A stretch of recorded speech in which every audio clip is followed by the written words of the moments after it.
This is Shutters Inc. with Bruce Williams and Glynn Lavender. Hi and welcome to episode 532 of Shutters Inc. This is Bruce Williams from shuttersincpodcast.com, and joining me from the cold outdoors. Rumours of my death have been exaggerated. He's been banished from his home. He's outside. In the rain. The cold. The lengths this man will go to for this podcast, it just knows no limits. It is Mr. Glynn Lavender from creativephotoworkshops.com.au. How are you? I'm alive. That's a good thing. Yeah, any day above ground's better than the rest of the one underneath. That's it. No, I'm good. I said I have a sick child in the house, and she's in my bed for the last 2.5 days. Right. So I can't record in my bedroom where I normally would do. My other kid's just gone to bed, and I'm a fairly loud voice, so I've banished myself to the outside in the pouring rain and the cold. You're not a loud voice. Me? Moi? It's a full 8 degrees out here, so it's kind of toasty. And so there might be a bit of echo and a bit of extra noise, but it's better than hearing nothing. Actually, I dare say it's better acoustics than you normally have. Well, I've got a lovely echoed ceiling up here, which Right. Who knows? I'm also holding the microphone for once rather than having so it's getting really loud sometimes when I put it close to my mouth and then it's not close. So it's just a bit like that. Because that's not going to play out with your mind with the sound too much, is it, Bruce? No problem whatsoever. At the levels. Thank you, mate.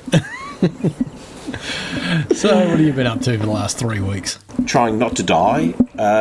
Pain, mostly. Yeah. Right. Well, yeah, I had a bad episode of severe chest pain last week, and right. only went for 6 hours. So it was pain that's so strong that you sweat. Wow. So that was not a lot of fun, No. It's the third time in about the last 3 or 4 months, I'd say, it's done that. But the other ones have only been a couple of hours. This is by far the worst. So yeah, right. Anyway, are you any closer to getting the treatment you need? Still waiting for hospital availability, and now with COVID resurging, everything that's not urgent is being pushed back. So I'm not hopeful that it's going to happen anytime soon. So yeah, right. Yeah, theoretically before the end of August I should be in, but who knows? Yeah. Wow. Who knows? So, all right. Sorry to hear that. It is what it is. Mm-hmm. It's a bit like childbirth, because I'd know. No, but I mean, it's once the pain's gone, you kind of forget how bad it was. Right. Yep. Yeah. In like my wife's case, so we had another kid, and then she remembered how bad the pain was. Yeah. So it's a little bit like that, So no, all good. I'm okay now. Don't have a lot of energy and sleeping a lot during the day because I can't sleep at night, which is always the case. I'm up to like 2 or 3 in the morning because I can't sleep, and then I'm dead tired during the day. Yeah, right. Stupid bloody body clock. But it's all right, all good. I did have something photo related happen this week. Oh yeah. A filter company, and I won't mention the brand, approached me to see if I'd do some stuff with them. Nice. Well, not really. So I said to them, I'll take photos of people.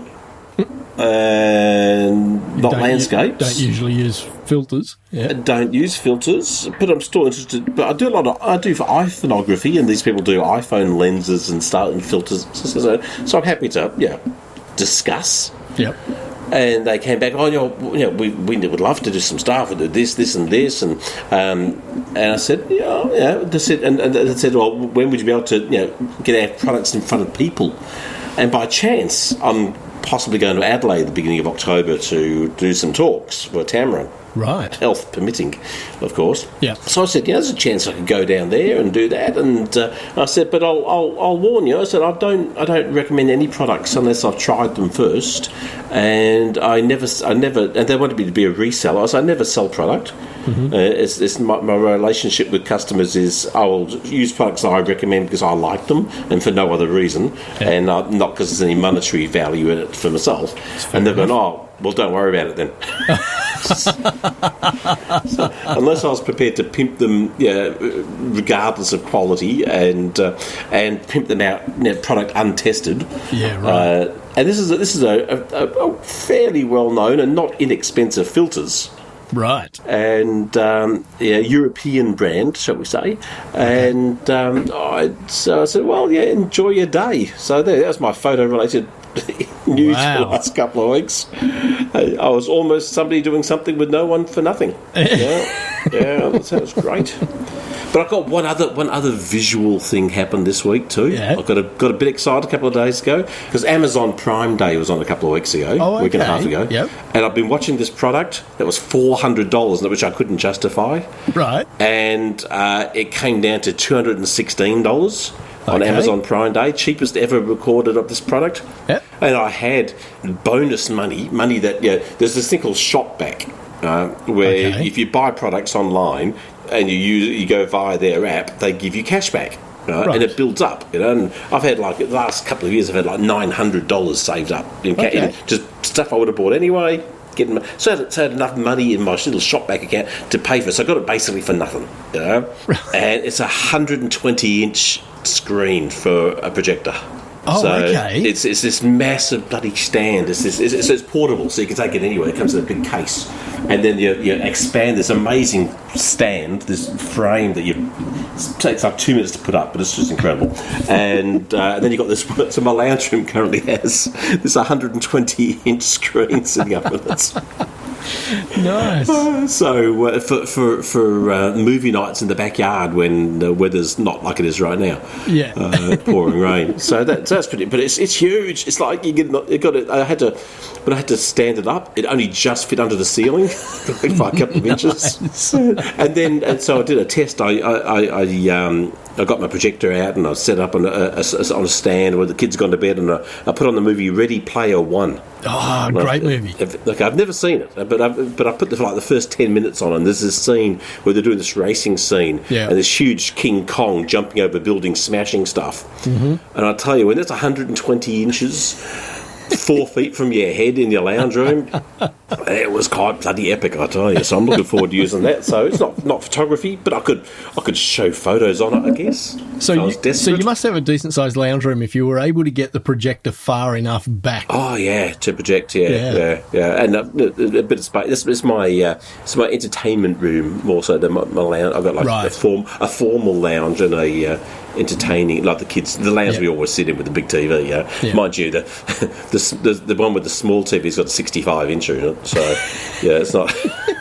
It's not, and full 5.1 surround sound system. Excellent. So, and never gets used. But other than that, that's nothing. So that's pretty exciting. I've had a lot of fun fiddling around with that. Yeah, with nice. my little LED projector I got off Amazon again. Funnily enough, it cost me like $114 for this projector. Wow! For full HD projector. And it's bloody amazing. For the money, it is astounding. You just cannot believe what you can get for $110, $120 or whatever. That can project a 120-inch image that's still worth watching. Yeah, nice. It's just amazing. So fantastic. And then, of course, the speaker I wanted to use for it was no good. Didn't sound. It sort of clicked and clacked a bit, so I had to go get a sound button. So rather than bring the 5.1 system out of the lounge room that doesn't get used, I found a guy selling a sound bar on Facebook Marketplace, so I bought that to go with it. Now it sounds epic as well as looks epic. So one day I might get around to actually using it. Excellent. Yeah. So my propensity for buying gadgets has not slowed because I only got the projector a couple of weeks ago. Right. It's a sad thing, And then I'll pop my clogs, and my wife won't know how to use it, so it'll sit in a box somewhere. Oh, I don't know how to put that stand up. Just shove it in the garage. Oh dear. And yourself, have you been busy the last couple of weeks? I've been busy doing stuff to the car. Oh, what way? Well, lowering it, putting one of those that rises and lowers as you drive down the street. Not going to do that, no. Low rider, is that what's called low riders? I don't know what they call that suspension. I think so. So you've done that, and you put it like spoilers on the back and flames down the side. No, I have not. Really? But it seems so much like you. I don't think that's anything like me. What have you been doing to your car? I had to do a few things in order to get the blue slip, which in New South Wales is the roadworthy certificate on steroids for when you're bringing a car in from another state. Oh, that's for your dad's car. Yes. So, good thing he didn't lower it then. That might have been hard to get the roadworthy. Exactly. Yeah. So it turned out that the New South Wales, what do they call themselves now? Roads and Maritime Services, RMS. What? Roads and Maritime... How are the two related? I have no idea. Okay, so you have a road that goes to the ocean, maybe, I can see that. But that's what they're called now. Surely the roads by themselves are a big enough job you would think that you got your hands full. You would think. Because I've seen your roads. They're shite. Oh, they're mate, god-awful. They are the worst roads in Australia. Mind you, your ocean could be really smooth. I think the ocean is probably smoother than New South Wales roads. Roads and Maritime Services. How bizarre. Yeah. So apparently they took a dim view to the 8-year-old tyres that were on the car. Really? Yes. Were they bald, or that's just the age, the past their use-by date? The age mainly. They were a little bit low on tread on the inside edges, but the outside edges still looked like they had quite a bit of tread. But the age they itself go off was though tyres. Over 5 years. And that's the thing. That 5 years is the limit here, so I had to replace all the tyres.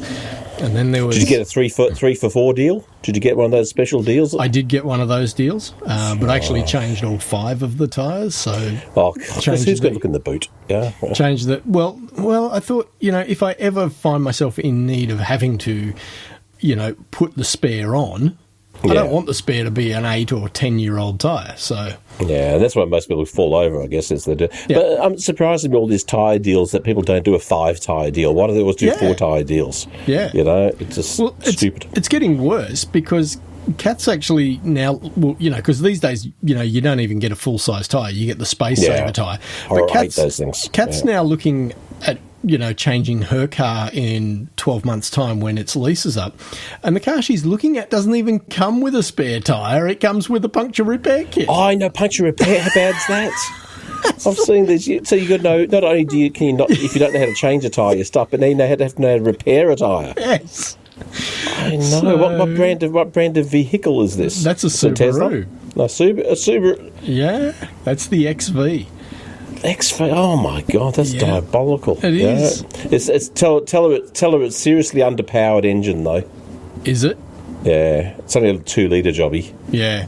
Well, we actually went and looked at one yesterday, and sitting right beside it was a Mazda CX-30. Oh, yeah, a bit more Kath looked at that, and she just went, I really was looking forward to a change away from Mazda just for something different. But she said, the moment I look at the Mazda, I realise it's just so much better built, and the finish is better, and it's got all the features. I would, after extensively researching vehicles last year, I certainly wouldn't say the build quality is any lesser in the Subaru compared to the Mazda, because I did check them both out. Okay. But I think the style, and in fact, the Subaru's got quite a bit of technology improvements over Mazda. Mazda's a bit of a Luddite in some areas with that. But as far as style goes and engine zippiness goes, the Mazda's certainly better. But Mazda's an anomaly in Australia, and they're not that big overseas, but they're huge here. It's people get quite surprised by how popular Mazda are here. Yeah, but getting back to the Fairlane, on the insides of all 4 doors, there is this decorative wood trim that looks like wood. It's actually a piece of plastic, but it has this wood texture on it, right? Oh, no. And when Sounds like an American car. When I took delivery of the car, 3 of them were there, but it's plastic. They have decorative termites. It's plastic. The driver's door trim was missing. Oh, no. And so I thought, okay, I'll have a hunt around, find some people who are wrecking this model of car, and see if I can find that driver's door piece of plastic trim, with the wood texture on it. Managed to find one down in Victoria. Oh, yeah. And the guy says to me, it was on eBay, he was wrecking the whole car. I said, have you still got that particular part? He said, yes, I have. He said, what if it's not the right colour? I said, no, I'm pretty sure it's the right colour. It looks right in the photos. So he said, okay, fair enough. So he created a separate eBay listing just for that piece so I could then buy that piece. Yeah. He mails that up to me, it arrives, and it's not the same colour. So then... So we're talking photography at least, because this does show how different a photo can look versus reality. Totally. So, have you ever heard of hydro dipping or hydrographics? Yes. Yeah. So I thought to myself, it can't be that hard. So I thought... Just paint them all, dude. Well, I am. That's what I'm going to do. I'm going to do hydrographics. No, just paintbrush and a black paint. No. There you go. So I want to keep it, true to its original aesthetic. What? Tacky? So I decided, okay, I'll take the other 3 panels off, and then I've done all this research on how to do hydro dipping, and I've bought all of the bits and pieces for it. And in the process of getting the other 3 panels off, I snapped one of them.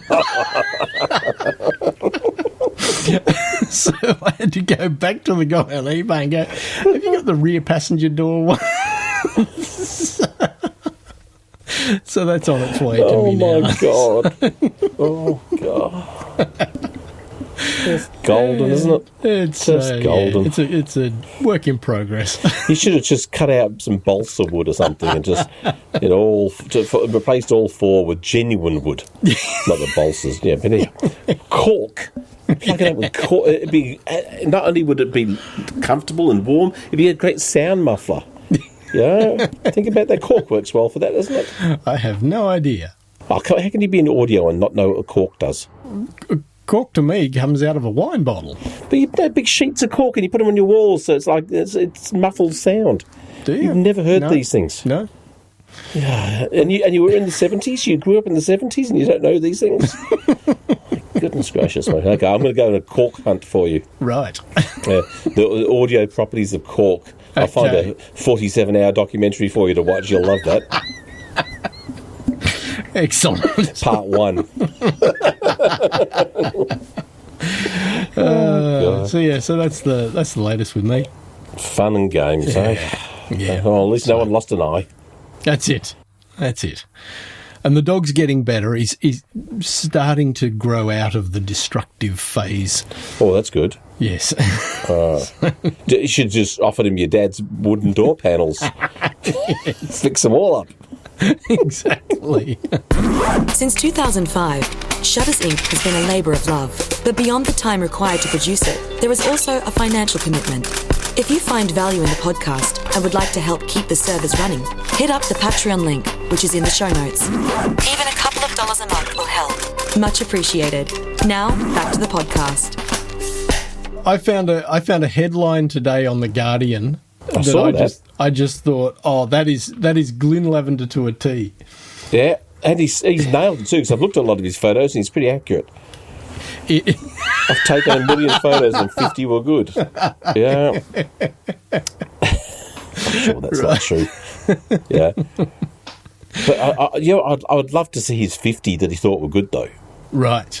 This guy, he's been a photographer for 60 years. Yeah. And I'd love to see, okay,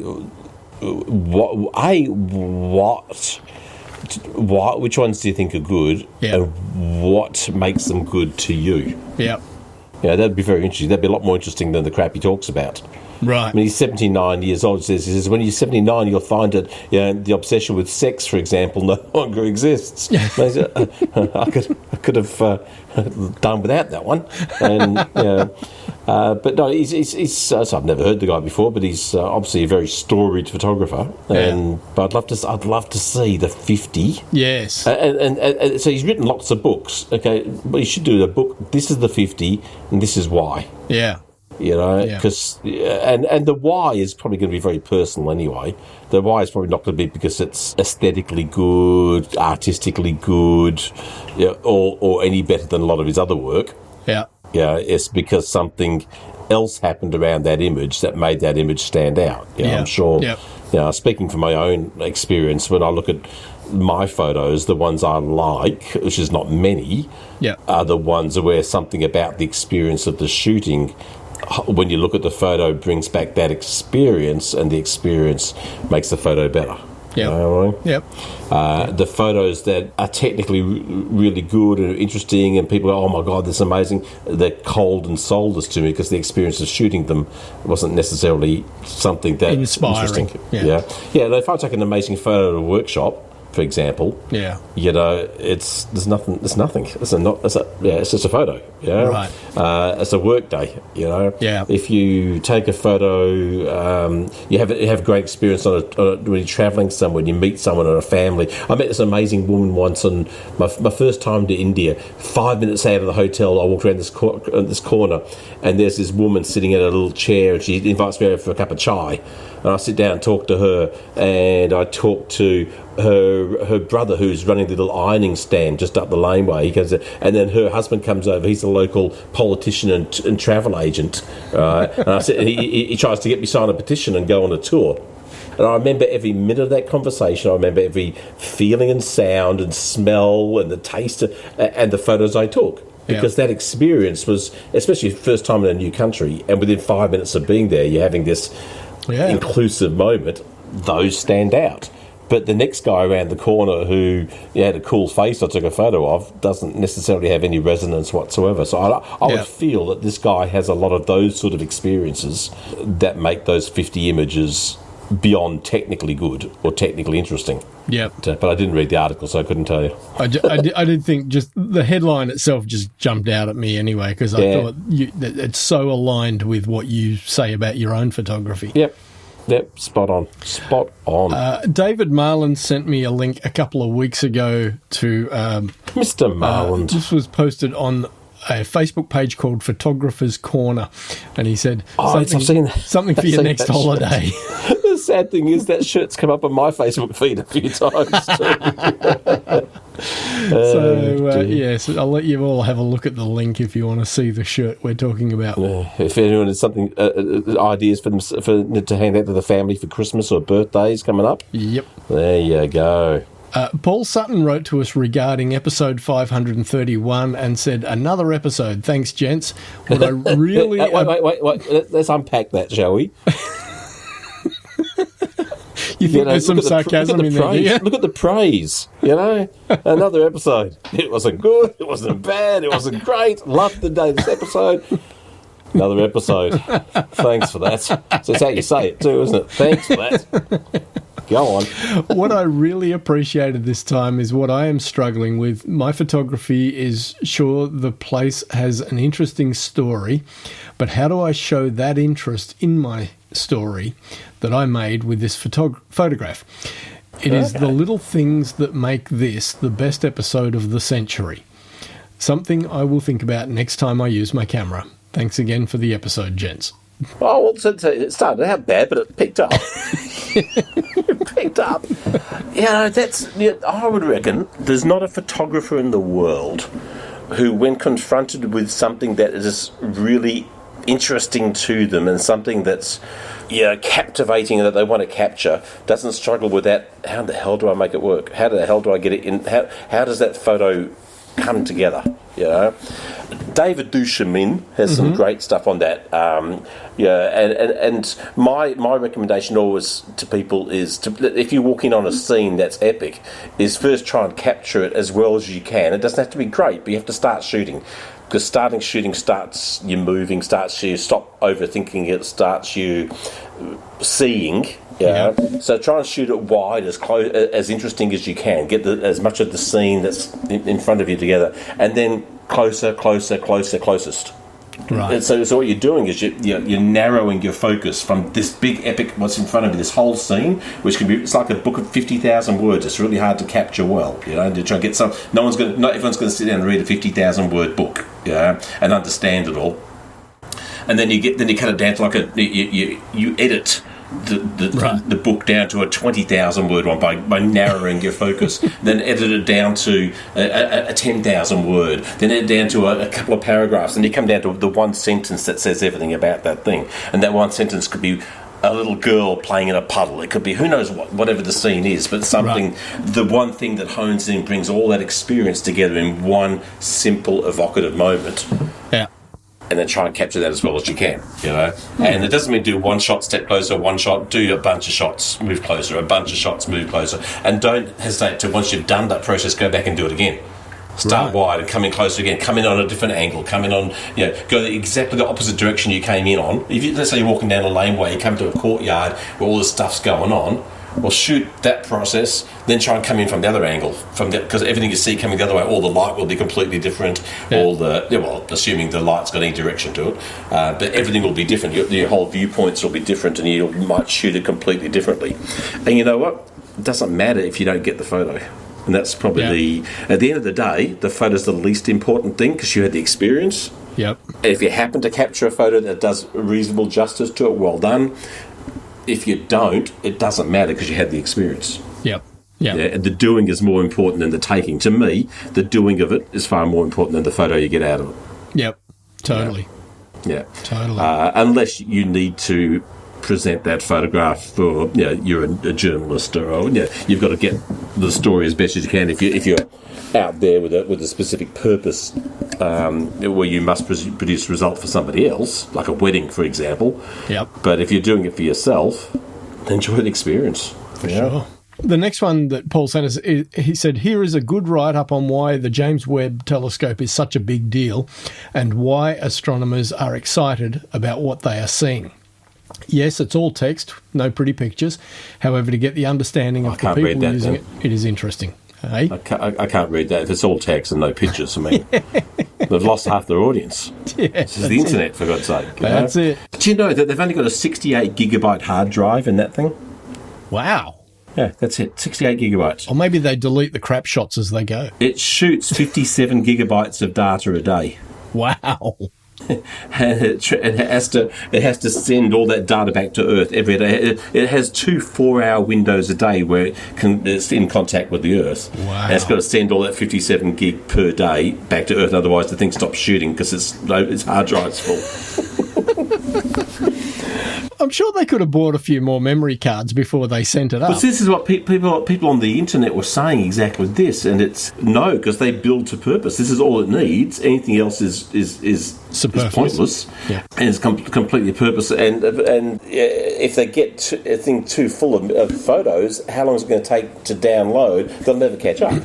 So you know what worries me, right? No, what worries me? Obviously it says, here's my 4-hour window. Yeah. I'm sending all of this data, and then I'm deleting the data from the drive. Well, you're hoping it's going to arrive. You're hoping that it arrives. Maybe it only Earth. deletes once it's got the received signal. Yeah.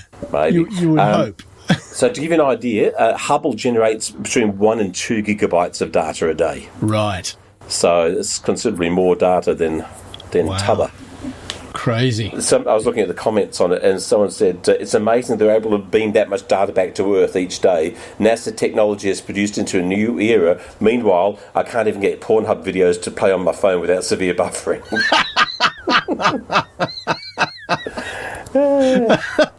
Yes.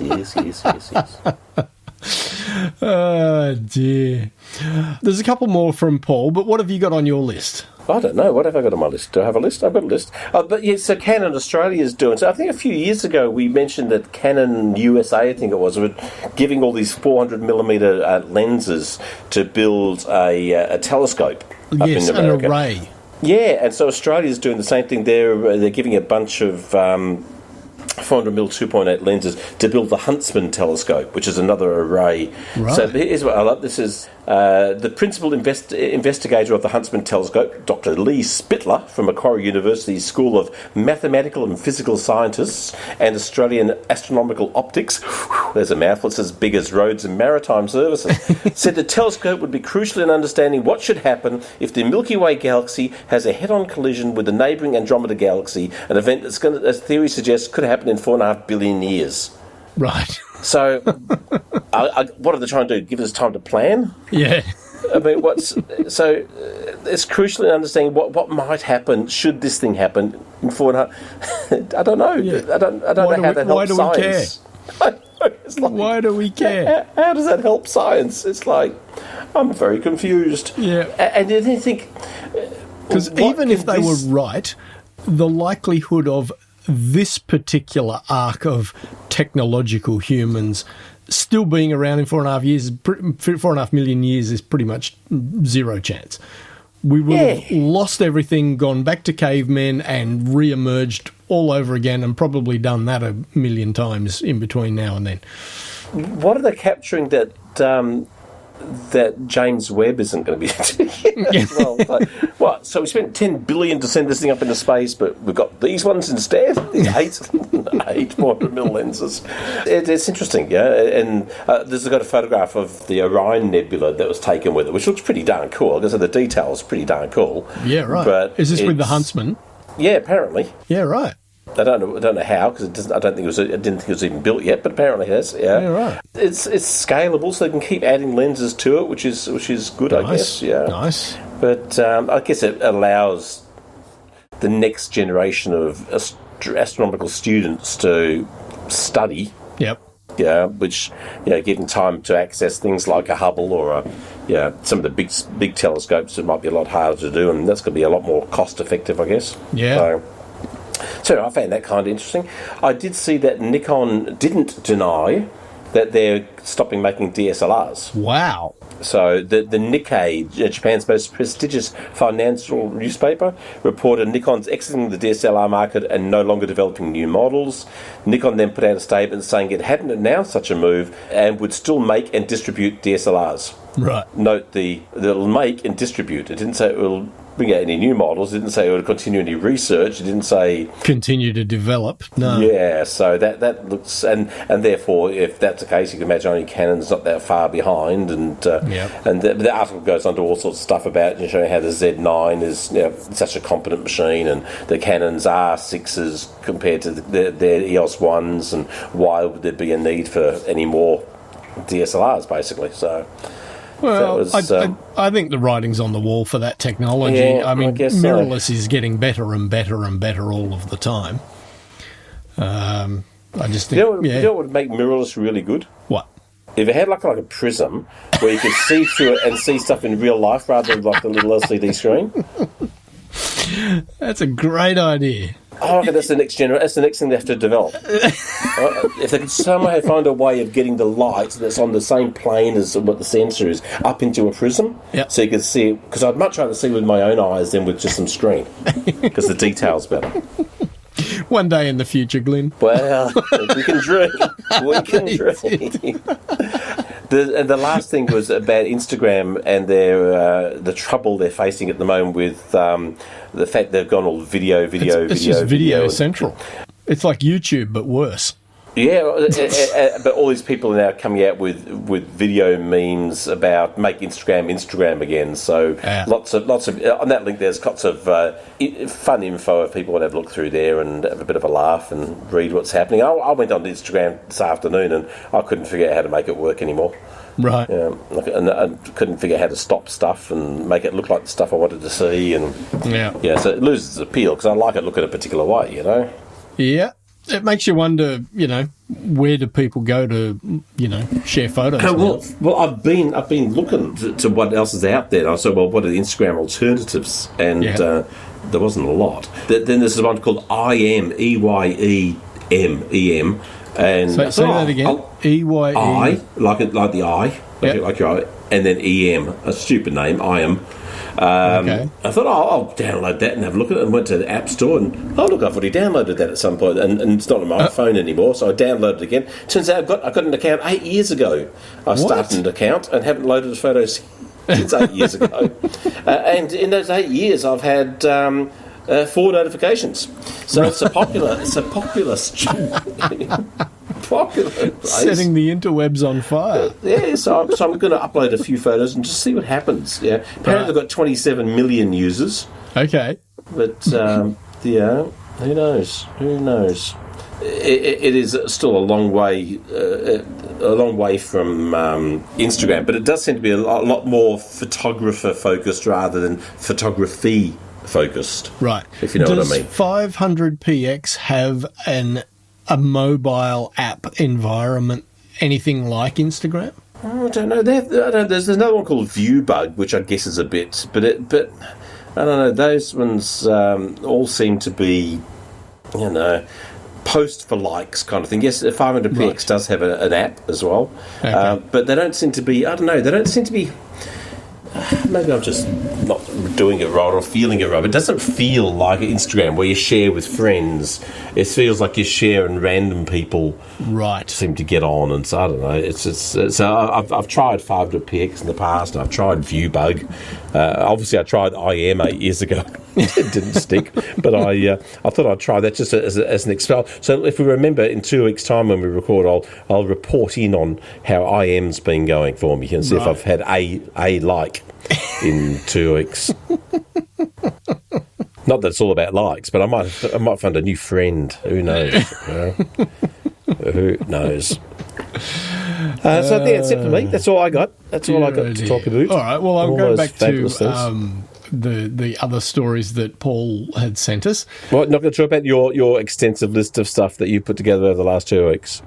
We covered the one story that I found.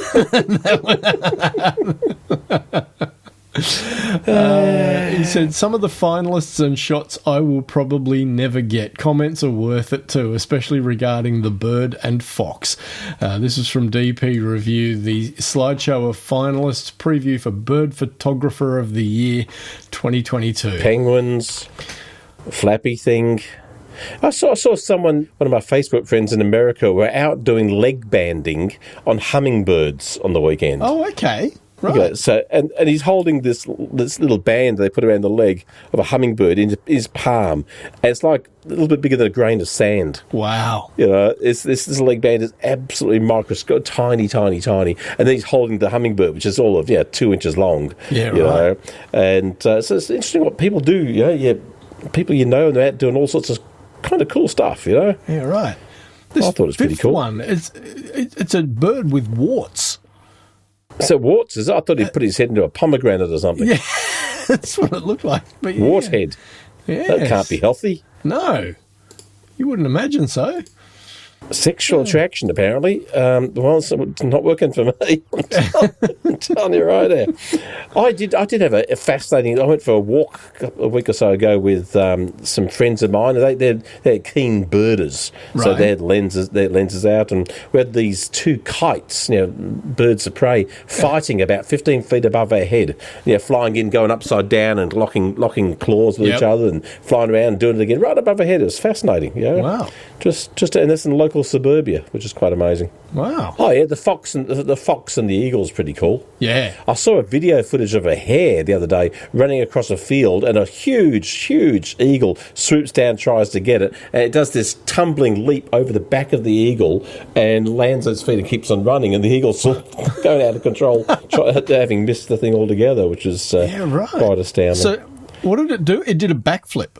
Well, yeah, it kind of leapt, but its momentum was going so fast it leapt, it sort of tumbled through the air. Yeah, right. Cartwheeled, basically, over the top of this eagle, and the eagle's swooping in almost at ground level. Right.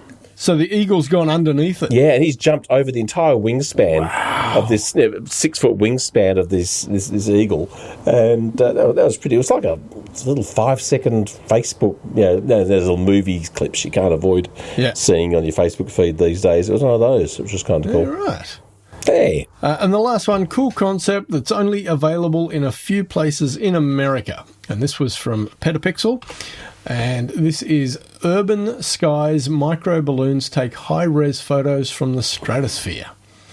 Ooh. That's a huge balloon. Well, it's a micro. Yeah, you should see the big ones. It looks really big. You should see the big ones. It is big, but it might be small compared to, I don't know. Right. You could do that with like a big long pole. Put a camera on a pole. Wide enough angle lens. It's going to look like that. That's right. And they just use that clever AI technology that those 360 cameras do to hide the pole. Yeah. And to get to the location, you just strap the pole to the roof of your car. Yeah. 400-foot pole. With a 11 mil wide angle. Yeah. There's no reason why you couldn't do that stuff here. You would think. It's just a balloon. Ah, dear idea. If it was a business. I'm surprised at the ones over the top of the airfield. I would have thought there would be questions raised about that. Might have had permission. Doesn't look like a very busy airfield. No, it doesn't look like a very busy just the one airfield. plane at the hangar there, you know. It's like that's probably the weekly flight. And so I wonder how complex the models are and how easy they can fly close to commercial flight corridors. There you go. That's interesting, isn't it? That's probably a more salient point is what they're facing up in the sky. That's the one and only comment on the Facebook post. But I put a camera on top of a pole once. Yeah. It was only like a 10-foot pole, like a painter's pole. Right. And put it up there and took some shots. And it's amazing just how spatial it can feel just by being 10-foot higher viewpoint than what you normally have. It was quite amazing. So just something different to what you normally get to see through the viewfinder. Yeah, and it kind of feels like if you move, it kind of feels like you're in a drone. You're getting drone type shots. Yeah, but with a hell of a lot more control and and like on really windy days or whatever. Yeah, pretty cool. So how are you controlling the shutter? I'd self-timer it. Yep. These days, you'd use an app or something, But in those days, it was manual self-timer. Yep. Bring the pole down, put it back up again, try and aim in the direction you want. Now you get live view onto your phone and you can remote shutter it, all that sort of stuff would be a whole lot easier. Yeah, it'd be very simple these days. But in those days, it was a little bit more complex, which is kind of added to the fun, frankly. Of course. If you're out there having fun trying to experiment, that kind of adds a bit more to it because there's a lot of unpredictability to it. Absolutely. Hey. Cool. Oh, that's it. We're done and dusted, dude. We are. Good to chat. Yes, it's good to be here to chat. If I'm dead before the next episode, if you're, I'll record a little message. If you're listening to this, I am dead. That's it. That's how to start, isn't it? Yeah. No, I'll be fine. But if I'm not, yes, all good. Well, you have a lovely week, mate. I'll go back inside the house where it's more than 8 degrees. Yeah. The rain stopped though. That's good. Positive. Yeah, that's good. It's a positive. I think it pretty much stopped as soon as we started recording. Really? Yeah. I can't tell because I've got headphones on, so it's a lot harder to tell. All good. All right, mate. Awesome, mate. Well, you take care of yourself. Bye, everyone. Thanks for listening, folks. We'll talk to you in 2 weeks. Toodles. See ya. You've been listening to Shutters Inc. For questions, comments, and feedback, email theboys@shuttersincpodcast.com.